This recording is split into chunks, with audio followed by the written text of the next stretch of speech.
पत्नी पत्नी फोन कर लके फोन पर कहे छे वही है ना पांचवी है ना हारे की डबल चोली ले ले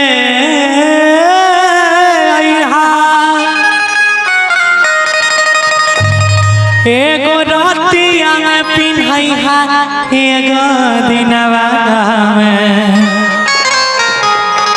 तपिया हो बड़ी सुंदर शोभतई आरे बदनवा में आइएगा 1 2 3 4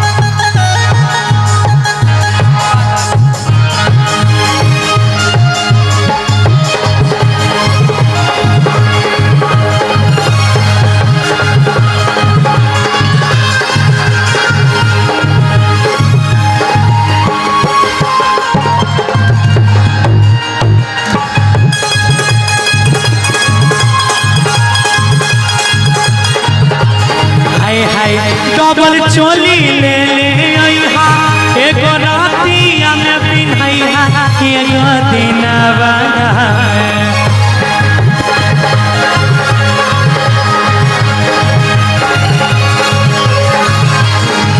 हाय हाय डबल चोली ले ले आइहा एगो रातिया में पिन्हैहा एगो दिनवा पिया हो बड़ी सुंदर शोभा बदनवा में पिया हो बड़ी सुंदर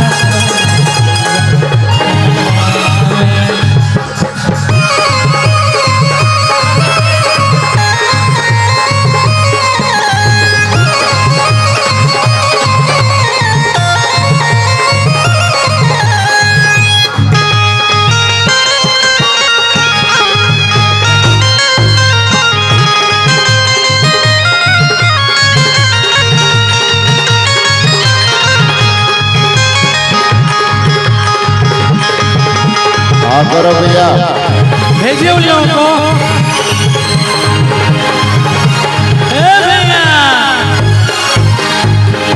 हाँ करो भैया बुलाइए और बोल रहे थे क्या ये छोरा सब जो है ना छोटा छोटा ये बोल रहे थे कि मौसी को बुलवा दीजिए ठीक है हाँ गौर भैया ये लोग छोटका छोरा सा बोल रहा था कि मौसी को बुलवा दीजिए और जो जवन का है ना वो बोल रहा था कि मौगी को बुलवा दीजिए और जो पीछे बैठे हैं ना बुढ़वा साहब वो बोल रहा था कि फौजी को बुलवा दीजिए। बाप रे बाप। और मैं चाहूंगा गौर भैया जी बिल्कुल कि मौसी को थोड़ा सा बुलवा दे। ऑर्गेनाइजर महोदय से निवेदन है कि भैया की बातों पे कार्रवाई की जाए वरना अदालत में कुछ भी हो सकता है। आरे तारा पैछे जो बनवा हमरे होई नहीं छासार हो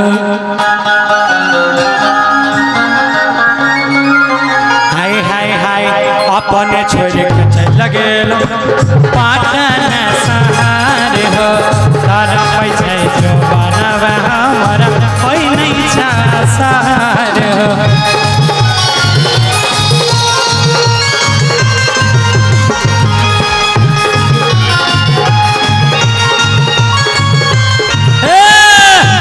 अपने छोड़ी के चल गेल पाटन सहार हो तारा पैछे जो बनवा तोरा होई नहीं छासार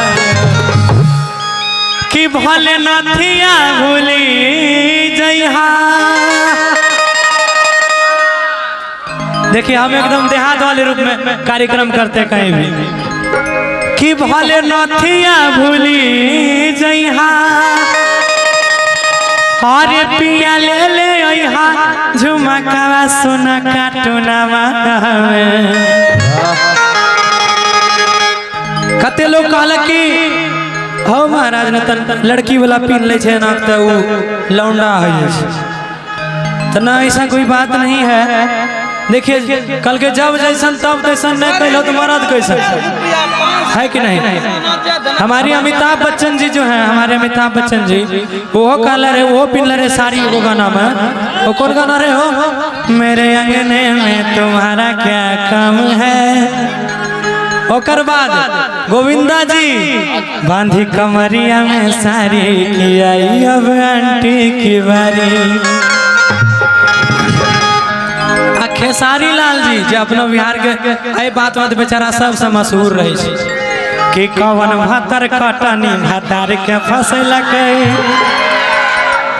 अरे हमारा के देखे छ त खासई हो नहीं नासई। अच्छा सुना दो दुलाई कल के कि भले नथिया भूली जइहा, अरे पिया ले लिया झुमकावा सोना काटूना में। मीठी मीठी ताली के साथ सब आदमी तब आगू लड़की ऐसे कि पिया हो बड़ी सुंदर शोभत, पिया हो बड़ी सुंदर शोभत,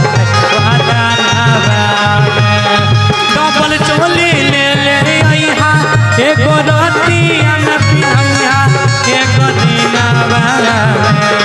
डबल चोली ले ले अइहा, एगो रतिया में पिन्हइहा एगो दिनवा में।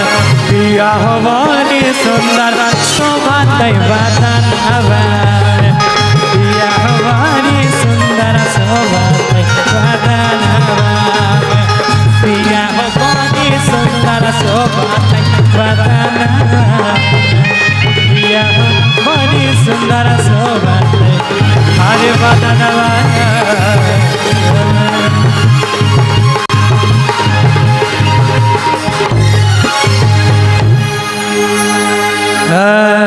हम चाहेंगे जरा भेजिए उन लोगों को, हो कुछ ऐसा कर कमाल कि तेरा हो जाऊं,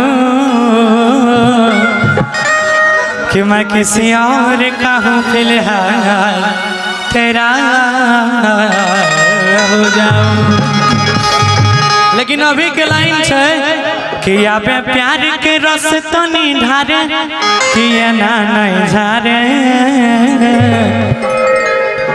कि कोनो और के छिए फिलहाल लाइन मत मारे,